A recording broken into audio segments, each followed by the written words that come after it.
Hello everyone, this is Jonathan Little for PokerNews.com, and today we're going through a hand that I recently played in a $1,000 buy-in tournament in Fort Lauderdale, I believe, at the Hard Rock, Hollywood.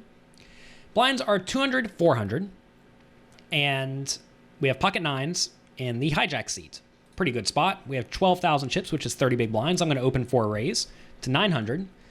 Then a tight, aggressive 50-year-old guy in the cutoff makes it 2,000. Wow. This is a scenario where I think shoving is perfectly fine, but if we think this player's range is particularly strong, we probably want to call and see what develops, because we are getting the correct pot odds to set mine. Typically when you are set mining, you want to be getting at least 10 to 1 implied odds. And here we have to put in 1,000 more because we put in 900 pre-flop and you made it 2,000. We have to put in 1,100 to try to win this 2,000 plus my 900, so that's 3 to 1, plus an additional 11,000. So it goes up to 14 to 1 implied odds, actually 13 to 1 because we have to put in the 1. So we're getting 13 to 1 implied odds, and typically when you're set mining, you want to be getting 10 to 1. So if your implied odds are bigger than your pot odds, well, if they're bigger than the odds of you hitting, which is roughly 10 to 1 of hitting and getting paid, you should usually stick around. So I think this is a spot where I'm going to call. If he made it more like 2,400 pre-flop, I probably would just be all in, because then we're not getting quite as good of implied odds. Flop comes king 8-4, not really good for me. I check, probably planning to check fold. But then my opponent bets 1,200. What in the world does that mean? This is usually a bet that people make with either a very strong hand or a hand that they think they just want to bet, they don't really know what to do. And that's usually going to be a hand like ace queen, ace jack, maybe pocket sevens, stuff like that. The real question though is, would this player make this pre-flop 3-bet with pocket sevens or ace jack? And I do not know the answer to that at all. So this is a spot where live reads become very relevant. I don't remember what this player looked like or anything like that, but if he was giving off some live tells that made me think that perhaps he was on the weaker side, I would be somewhat inclined to stick around. So I do call. I'm not loving it at all, but I think we do need to stick around. Opponent could also have pocket queens or something like that, of course. On the turn, I check, turns another king, and he bets 3,500. Well, now I'm pretty sick. I am not loving my hand at all anymore. But, well, I guess I should say, in a regular scenario, I think I do need to fold. I think most tight 50-year-old players are just going to show you a king in the spot. But I also thought a lot of the tight 50-year-old players would no longer bet a hand like pocket queens or jacks. I thought they would just check those behind because those have a lot of showdown value, and if they bet and get called, they're often beat.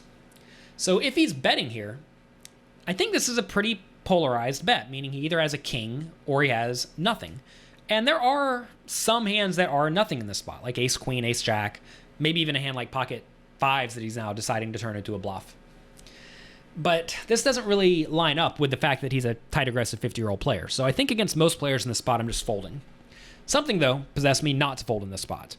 I probably had some sort of a live read, and I'm not going to say I trust the live reads blindly, but I am not opposed to giving them a decent amount of weight, meaning that if I just think the guy doesn't have it, I'm probably going to stick with it. And it's hard to train live tells, but if you just spend a lot of time paying attention to your opponents and the general player pool, you'll start to see things that particular players do that indicate strength and or weakness, and you can use those to adjust your strategy. What it really does is it takes some of the nut hands out of your opponent's range. So imagine you were to just take some of the nuts out of your opponent's range, would you call now?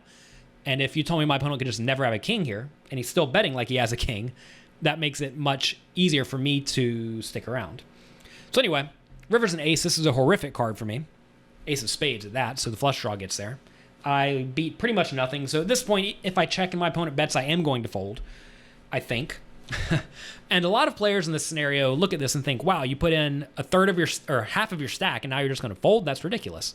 But if you have legitimately 0% equity, or even 15% equity versus your opponent's betting range, you have to fold. You have to be disciplined.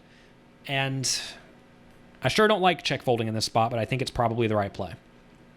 To my surprise, it goes check, check on the river, and I just win. If my opponent was bluffing, I think he should likely bluff the river. He's never going to make me fold a king. But you know what? Maybe my opponent thought by the time I got to the river that my range was entirely flush draws and kings. And if I had a flush draw, I'm never folding. And if I have a king, I'm never folding. So if I had a traditional range that most people would have in this scenario, I actually like my opponent's check behind. But if he somehow got the vibe that I was sticking around with something marginal, then he should certainly bluff this river because this is one of the scariest rivers in the deck. So kind of a cool hand. I definitely do not fault my opponent for not bluffing the river because most players are folding pocket nines on the turn, I think. But we used those live reads and it worked out. So thank you very much for watching this hand video. I hope you've enjoyed it. If you have enjoyed it, please let the people at Poker News know that you enjoy it so that they let me continue making these videos. And also check out my other videos I have on YouTube. I have a ton of poker videos here on YouTube, and I think you'll enjoy them. Thank you very much for watching, and I'll talk to you next time.